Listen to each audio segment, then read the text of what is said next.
Yeah, Dad. That kitchen table looks new. Because the old one wasn't sturdy enough to do what I wanted to with your girlfriend's mother. Bam! Can you believe that? The parents are getting it on too. Generational horniness? I tell you.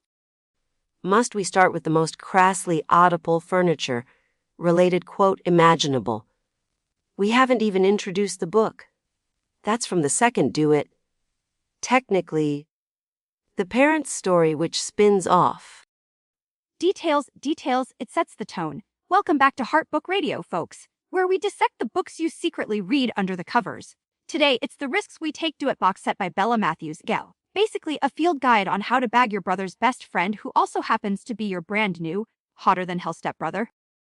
It's a contemporary romance series focusing on Cooper Sinclair, a Navy SEAL, and Carys Murphy.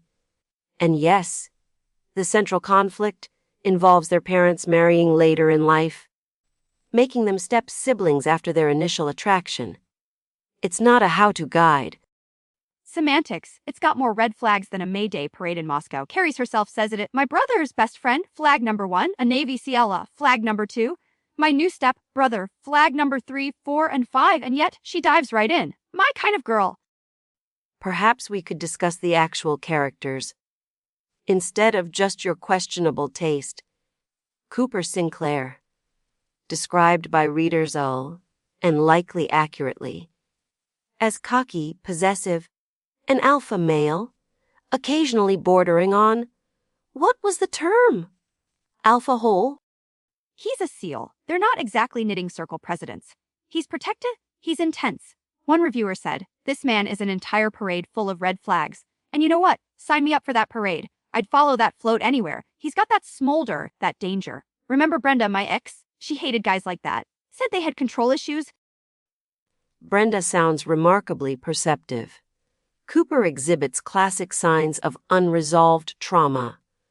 The book mentions PTSD, leading to emotional unavailability masked as stoicism. Possessiveness bordering on obsession.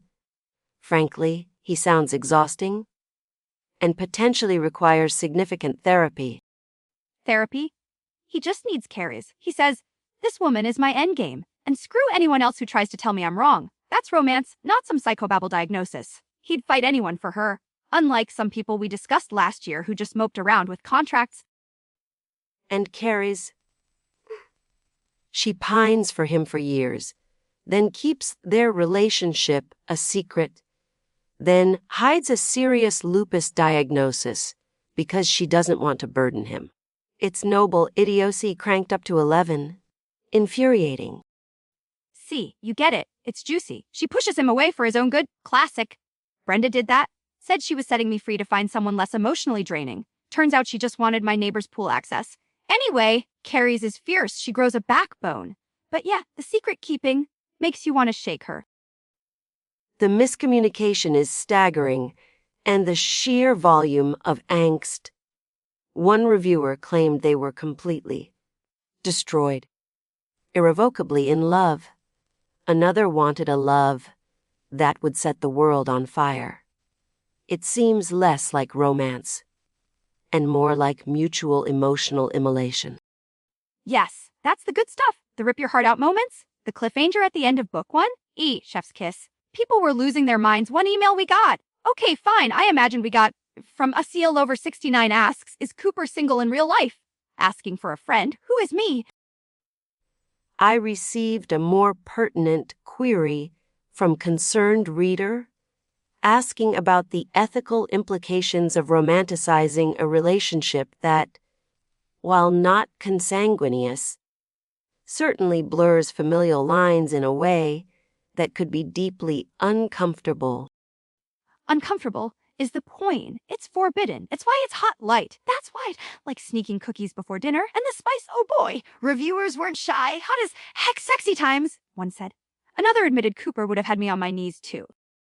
While the narrative propulsion is undeniable, Matthews knows how to create emotional stakes, however manufactured. The reliance on trauma and secrecy feels excessive. It's like Grey's Anatomy meets SEAL Team meets Cruel Intentions, but with more crying. So much crying. Readers reported needing boxes of tissues. Tears of joy, tears of pain, it's an emotional workout, better than that snoozefest you made me read last month about sentient teacups or whatever. This has stakes life and death, love and step-siblings. You know, maybe Carrie's wasn't that bad for pushing him away. Sometimes you got to protect yourself, Brenda always said. Focus. Is the book good? Or just effectively manipulative?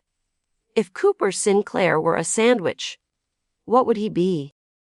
Easy. Foot-long spicy Italian on jalapeno cheddar bread, double meat, extra banana peppers. You know it's probably bad for you, but you can't resist. Messy, intense, makes your eyes water a bit. He'd be gas station sushi. Looks vaguely appealing from a distance. Promises exoticism, but ultimately leaves you with regret and a lingering feeling of unease. You're just mad because you secretly liked it. Admit it. I admit it held my attention. Like watching a slow-motion car crash involving disturbingly attractive people. But the repetitive angst cycles and the sheer improbability. Okay, rating time. Forget stars. We're rating the risks we take Duet on the awkward family dinner scale. How many excruciating Thanksgiving meals does this book earn out of a possible 10? I give it a 9. Maximum awkwardness, maximum drama, maximum fun. I give it 2 awkward dinners. One for the premise itself, and one for having to discuss it after the 50 Shades incident, which I am still not over. The writing is competent, but the emotional manipulation is exhausting. Agree to disagree next week, folks. Buckle up. We're diving into a real mind-bender. My landlord is a sentient pothole and he's raising my rent via telepathy. I need a new co-host. You've been listening to Heartbook Radio. Please consult a therapist if you related too strongly to Cooper.